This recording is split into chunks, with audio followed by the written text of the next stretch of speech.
Hello everybody, my name is Mario5514 and welcome back to another Splatoon React video. In this video we're going to be reacting to another weapon demonstration from Splatoon 1, with today's weapon being the Wasabi Splattershot. This is a weapon that, as I will get to in a bit, the weapon that changed the way we looked at third kits in the entire Splatoon series. And with that, let's get started. Alright, Wasabi Splattershot with Burst Bomb and Ink Strike.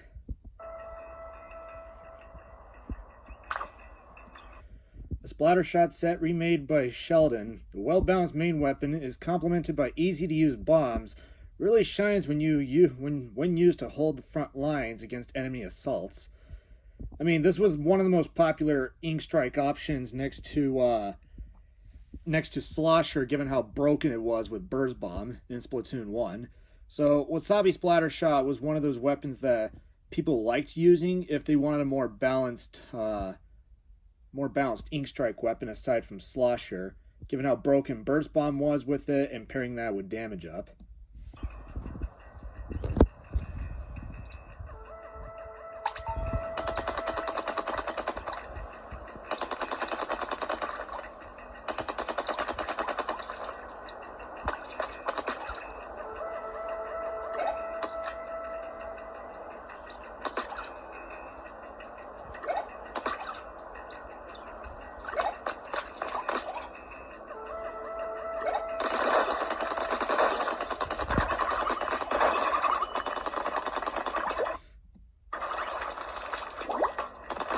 You know, that was one thing that, when I first watched this, as well as with Splattershot and 10 Attack Splattershot, like I've done in the previous videos, the one thing that always questioned me about this was, why was its damage nerfed from 36 to 35? What was the point in doing that? Because by Splatoon 2, Splattershot's damage got reverted back to 36.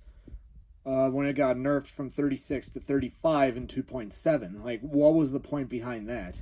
I mean, why nerf a weapon that's very popular and that nerf is just going to be reverted anyway because of it?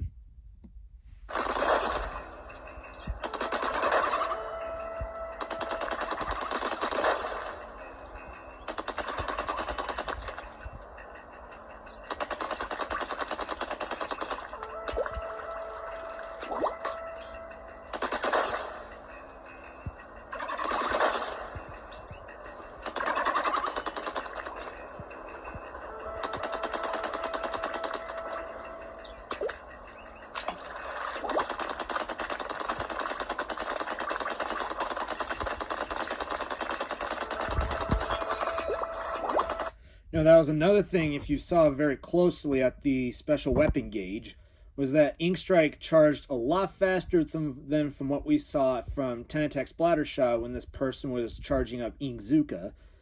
Compared to Inkzooka, Ink Strike was only 180p and Inkzooka was 220p. Not to mention in Splatoon 1, Splatoon 1 was the only game that the points for special was tied to the special weapon itself. So even if you had like 10 Attack Splattershot, which had 220p Inkzooka, and you had like New Squiffer or Carbon Orb that had Inkzooka, you would have 220p Inkzooka because the points for special was tied to that special. And it wasn't until Splatoon 2 that Nintendo decided to change that and have points for special based on, I think, the weapon's weight class: light, medium, and heavy. Heavyweights, or heavy type weapons, which is what we saw in Splatoon 1. We had some weapons with light depletion. Wasabi Splattershot in particular had medium depletion, and 10 Attack Splattershot had heavy depletion.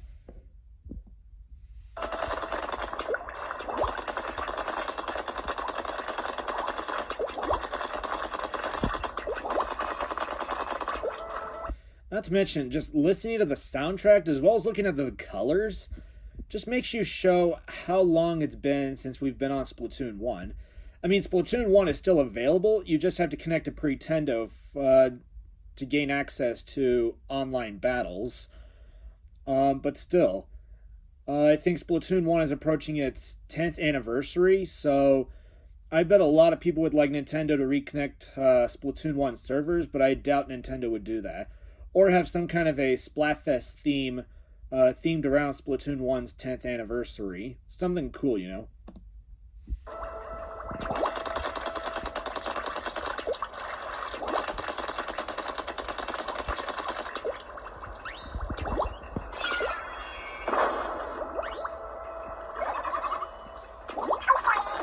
Okay, so here's a unique thing. When you deploy Ink Strike, you have and you're seeing it says tap to launch, showing the gamepad icon. What that means is that when you deploy Ink Strike, you look down at your gamepad and you use your finger to tap on where you want the Ink Strike to land. So it's basically the the computer pad that you see on Ink Strike's special gauge. That's basically imitating what you're using in game. So you may see the computer pad in game, and the Wii U gamepad imitates that. So it's kind of like it kind of it makes it more realistic, you can say, like you're actually deploying Ink Strike in real life, which is kind of crazy if you look at it.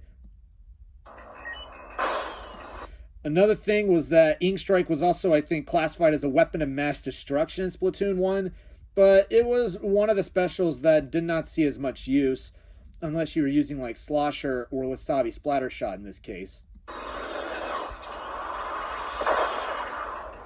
And you know, watching that just makes you think, why didn't Nintendo just bring this back for Splatoon 3? I think the reason why was that it was just you were so slow when you deployed it, because not only did you have 10 seconds to deploy Ink Strike, but your mobility was so limited that you could barely move when holding this thing, and you are holding it on your back. So your movement was very limited, and you were also an easy target for anyone who was nearby to come after you.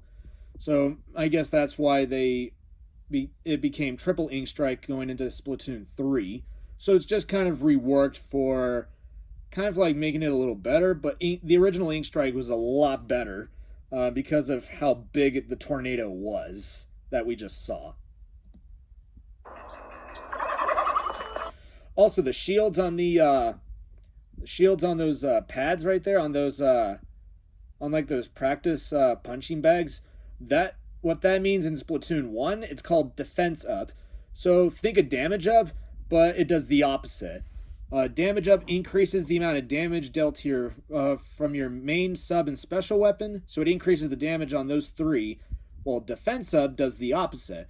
It reduces the amount of damage taken from your main weapon, sub, and your special.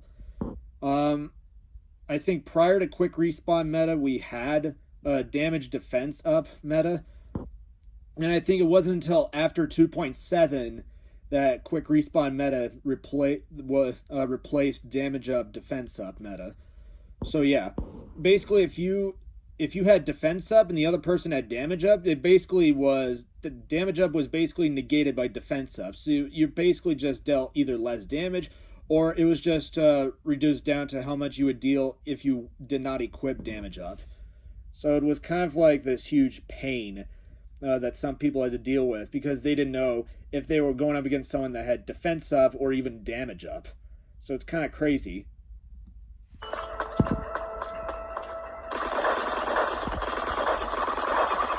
And you also just saw it took the person 4 shots to splat someone. That's how powerful defense up was. Especially if someone stacks like more than one main, you could definitely make weapons like make them like usually like a 2-shot weapon like 52 gal, make it more like a 3-shot, as well as for 96 gal. And for some weapons, if you stack like 3 mains of defense up, it makes them like almost like a 5-shot, maybe a 6 in certain cases. But I think 5-shot was the highest we've saw. I don't know if there's any weapon that does a 6-shot, which is crazy.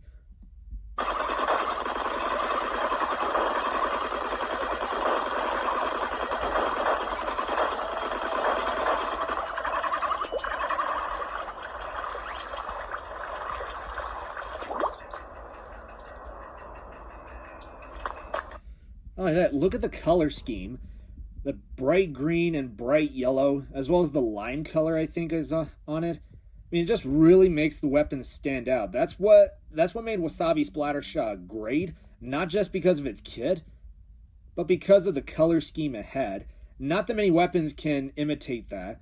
I mean, we did have other third kits in Splatoon 1 that try to compare with this weapon, but Wasabi Splattershot is really the gold standard in third weapon kits since 2016.